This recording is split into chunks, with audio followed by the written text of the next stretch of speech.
राधे राधे दोस्तों, मैं हूं डॉली शर्मा और मेरे चैनल में आपका बहुत बहुत स्वागत है। दोस्तों, हिंदू पंचांग के अनुसार माघ मास के शुक्ल पक्ष की एकादशी तिथि को जय एकादशी व्रत रखा जाता है। इस दिन भगवान विष्णु की विधि विधान से पूजा की जाती है। इस साल जय एकादशी 23 फरवरी दिन मंगलवार को है। इस दिन जय एकादशी रवि योग त्रिपुष्कर योग भी बन रहा है।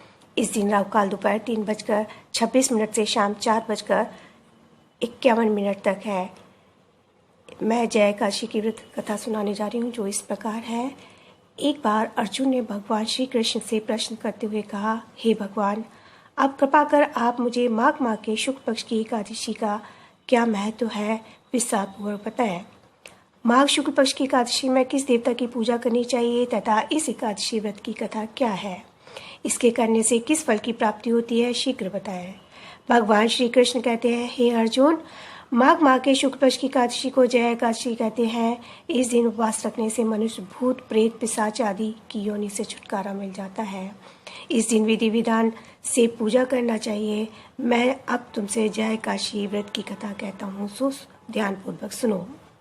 एक समय की बात है, नंदनवन में उत्सव का आयोजन हो रहा था। देवता, ऋषि, मुनि सभी उस उत्सव में मौजूद थे।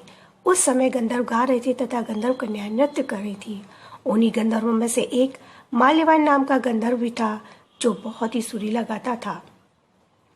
जितनी सुरीली उसकी आवाज थी, उतने ही रूपवान भी था।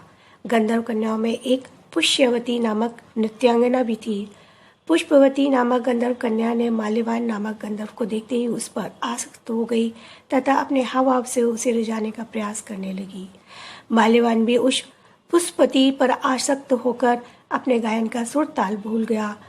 इससे संगीत की लय टूट गई और संगीत का सारा आनंद बिगड़ गया।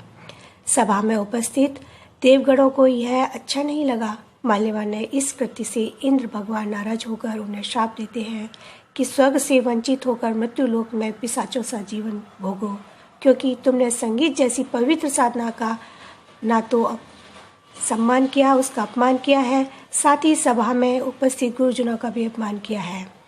इंद्रा भगवान के श्राप के प्रभाव से दोनों पृथ्वी पर हिमालय पर्वत के जंगल में पिशाची जीवन व्यतीत करने लगे। पिशाची जीवन बहुत ही कष्टदायक था। दोनों बहुत दुखी थे। एक बार माघ माह के शुक्ल पक्ष की जय एकादशी के दिन संयोगवश दोनों ने कुछ भी भोजन नहीं किया और न ही कोई पाप कर्म किया। उस दिन मात्र फल फूल खाकर ही पूरा दिन व्यतीत किया। भूख से व्याकुल तथा ठंड के कारण बड़े ही दुख के साथ पीपल वृक्ष के नीचे इन दोनों ने एक दूसरे से सटकर बड़ी कठिनता पूर्वक पूरी रात काटी।